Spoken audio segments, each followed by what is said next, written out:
राम राम साथियों। आज हम सीखेंगे कि जर्नल वाउचर में इनकम की एंट्री कैसे होती है। यानी कि आपकी फर्म में किसी भी प्रकार की आय होती है तो उस लेन देन की एंट्री जर्नल वाउचर में कैसे करेंगे। तो यहाँ लिखा हुआ है 22/3/2024 को, यानी कि लेन देन कब हुआ है? 22/3/2024 को क्या लेन देन हुआ है? रिसीव इंटरेस्ट ऑफ 1,000 रुपए, यानी कि फर्म के अंदर 1,000 रुपए की ब्याज आ रही है। तो आपको मैं शुरू से बोलता आ रहा हूं कि पहले ये नियम लगा के देखना है कि क्या आया और क्या गया। तो फर्म से गया तो कुछ नहीं आया है। फर्म के अंदर क्या आया? कैश। तो जो कुछ फर्म में आएगा वो कहां लिखना है? डेबिट में। तो फर्म में क्या आया? कैश आया। तो हमने लिखा बाई में कैश अकाउंट। कितना कैश आया? 1,000 रुपए का कैश आया। कैश आया किस लिए? क्योंकि हमारे पास आई है ब्याज, और ब्याज कोई वस्तु या धातु नहीं होती।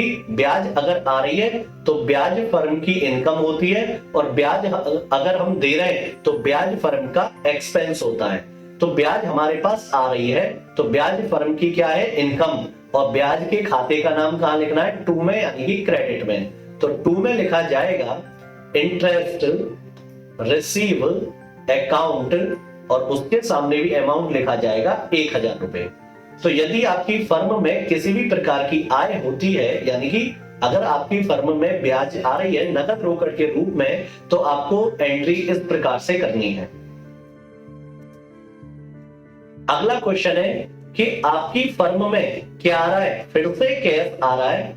कैश किस लिए आ रहा है? कमीशन के लिए, यानी कि आपको 1,000 रुपए का कमीशन प्राप्त हुआ।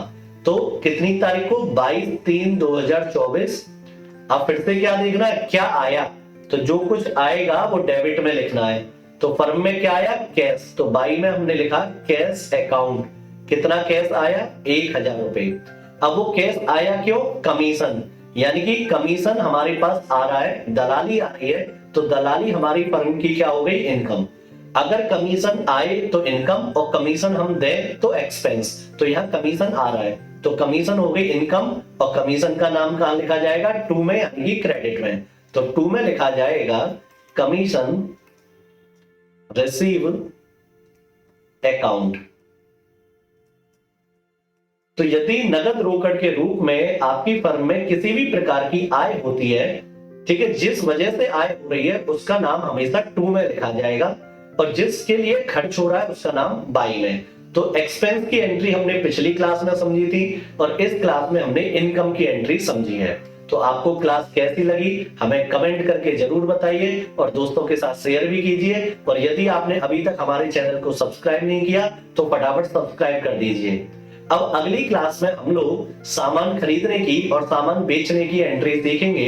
यानी कि यदि व्यापार में सामान खरीदा जाए तो उस लेन देन की एंट्री जर्नल वाउचर में कैसे होगी, और यदि फर्म से सामान बेचा जाए तो उस लेन देन की एंट्री जर्नल वाउचर में कैसे करेंगे। तो इसी के साथ मिलते हैं अगली क्लास में। जय हिंद, जय भारत।